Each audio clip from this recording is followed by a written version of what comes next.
السلام عليكم ورحمة الله وبركاته. أهلا ومرحبا بحضراتكم في حلقة جديدة من حلقات حياتك بدون ألم. الحقيقة النهاردة أنا هجاوب على سؤال مهم جدا من أسئلة حضراتكم كتير بتسأله، وأرجوكم تركزوا معايا فيه لأن إجابته مهمة جدا جدا، ومهم جدا أن حضراتكم تركزوا في الإجابة وتعرفوها كويس جدا. كل الناس اللي عندها آلام في أسفل الظهر أو أسفل العمود الفقري أو المنطقة القطنية وبيسمع في رجليها، يعني في ضغط على جذر العصب بتاع عرق النسا وبيسمع في الرجلين ممكن لحد السمانة أو الأصابع، اسمع هذه الإجابة. قلنا الحلقة اللي فاتت إن التردد الحراري مع حقن جذور الأعصاب من التقنيات الحديثة اللي بتعالج التهاب جذور الأعصاب اللي الغضاريف ضغط عليه، وكذلك الحقن اللي هو حقن مضادات الالتهاب حوالين جذور الأعصاب. طيب السؤال هو حضرتك حقن جذور الأعصاب مع التردد الحراري ده مسكن، يعني مش هيعالج للغضروف. طيب اسمع الإجابة بقى. حضرتك لما بتروح لدكتور جراحة المخ والأعصاب مش بيدي لحضرتك فرصة قبل ما يعمل لك الجراحة ويستأصل الغضروف، بيقول لك هنمشي على علاج مضاد للالتهاب ومسكن للألم وبسط عضلات هنوديك تعمل شوية علاج طبيعي لمدة شهر. لو الحال اتحسن معاك يبقى الحمد لله خير وبركة، ولو ما تحسنش هنعمل لك جراحة استئصال للجزء المنزلق من الغضروف. مش ده اللي حاصل؟ مش ده اللي حضرتك بتسمعه من الدكتور؟ طيب هو انت اقصى امانيك ايه في الفترة دي؟ مش ان حضرتك تستريح على العلاج الدوائي اللي الدكتور اداهولك وتتمنى انك انت ما تعملش جراحة لاستئصال الغضروف؟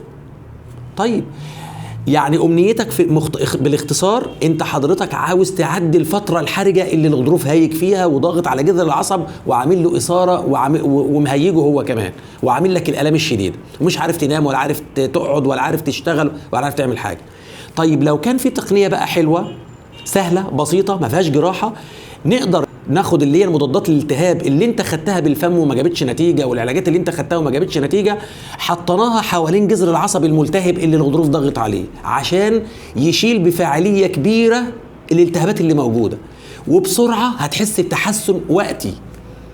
خدت بال حضرتك؟ يبقى افضل ولا انا اروح الجا للجراحه؟ طيب يعني يا دكتور حضرتك ده مسكن؟ ايوه مسكن، بس قبل ما يكون مسكن للألم هو مضاد للالتهاب اللي حاصل لجذور الأعصاب. يعني لو شلت الالتهاب مش هيرجع تاني، لا الالتهاب ولا الألم هيرجع تاني لو حضرتك التزمت بالتعليمات وغيرت نمط حياتك اللي كانت سبب في حدوث الانزلاق الغضروفي.